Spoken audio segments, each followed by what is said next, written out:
আসসালামু আলাইকুম।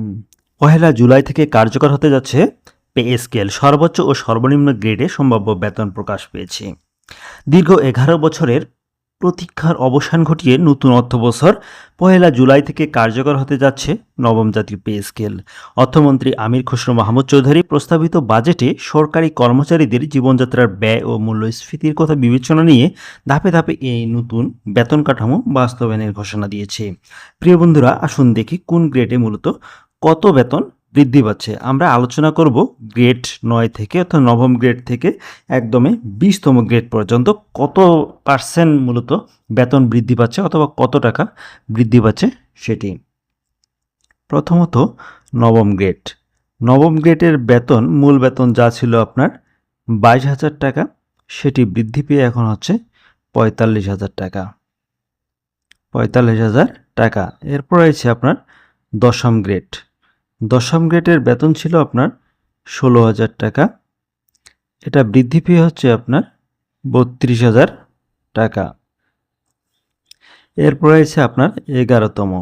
১১তম গ্রেডের মূলত বেতন হচ্ছে আপনার ১২,৫০০ টাকা, যা বৃদ্ধি পেয়ে এখন হচ্ছে আপনার ২৫,০০০ টাকা।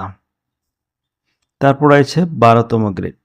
১২তম গ্রেডও মূলত ১১,৩০০ টাকা থেকে বৃদ্ধি পেয়ে আপনার এটি হচ্ছে ২৪,৩০০ টাকা।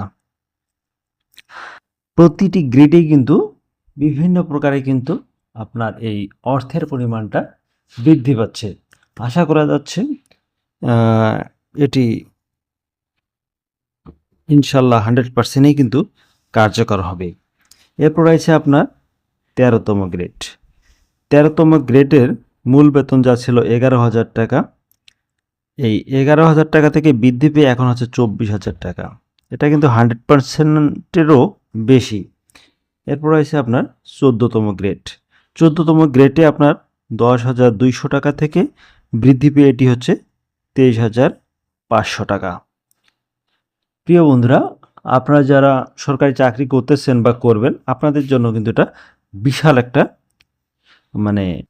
কি বলবো, আপনাদের কপাল, ভাগ্য একটা। কেননা বেতন কিন্তু ডাবল বৃদ্ধি পাচ্ছে। সরকারি চাকরি কিন্তু এখানে হরিণ, সোনার হরিণ বললেও ভুল হবে, এটা হীরার হরিণও চলা যেতে পারে। প্রিয় বন্ধুরা, এরপর আছে ১৫তম গ্রেড।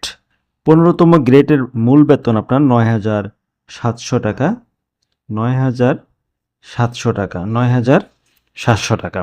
সেখান থেকে কিন্তু বৃদ্ধি পেয়ে এখন হচ্ছে ২২,৮০০ টাকা।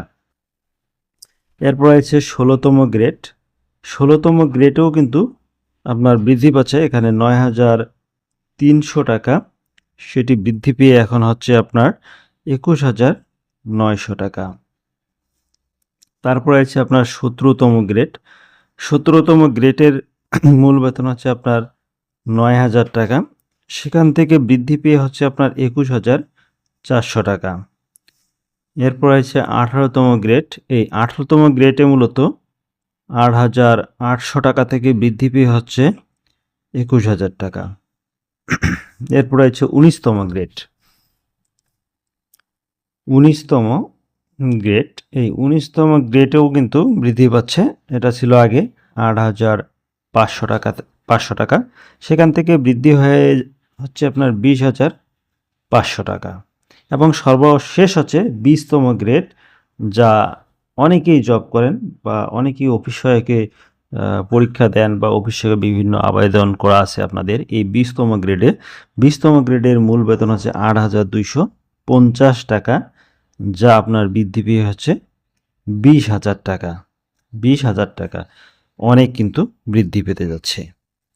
বেতন কমিশনের আলোচনার দুটি মূল বিকল্প গুরুত্ব পাচ্ছে। প্রথমত, অধিকাংশ গ্রেডের মূল বেতন ৫০% বৃদ্ধি।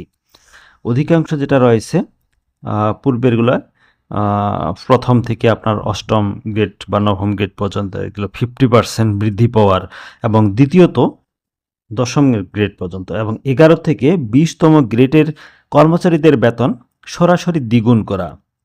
এর ফলে চতুর্থ গ্রেডের অধ্যক্ষ, ষষ্ঠ গ্রেডের সহকারী অধ্যাপক, সপ্তম গ্রেডের প্রধান শিক্ষক ও নবম গ্রেডের প্রভাষকদের মূল বেতনে উল্লেখযোগ্য পরিবর্তন আসবে। একই সঙ্গে 11তম গ্রেডের শিক্ষক, 16তম গ্রেডের অফিস সহকারী ও 20তম গ্রেডের অফিস সহায়কদের বেতনের ক্ষেত্রেও বড় ধরনের বৃদ্ধির সম্ভাবনা রয়েছে। নতুন পে স্কেলের আরেকটি আলোচিত দিক হল পেনশন কাঠামোর পরিবর্তন। বর্তমানে যেসব অবসরপ্রাপ্ত কর্মচারী 20,000 টাকার কম পেনশন পাচ্ছেন তাদের পেনশন কিন্তু 100% কিন্তু বৃদ্ধি পাবে, যা অবসরপ্রাপ্তদের জন্য বিশাল একটি স্বস্তির খবর। এই বিশাল কর্মযজ্ঞ বাস্তবায়নের জন্য 2026-27 অর্থবছরের বাজেট বেতন ও ভাতা বাবদ 89,380 কোটি টাকা বরাদ্দ রাখা হয়েছে। প্রিয় বন্ধুরা, ভালো থাকুন, সুস্থ থাকুন, আর পে স্কেল নিয়ে আপডেট জানতে অবশ্যই চ্যানেলটি সাবস্ক্রাইব করুন এবং পেজটিতে ফলো দিন। আসসালামু আলাইকুম রহমতুল্লাহি ওয়া বারাকাতুহু।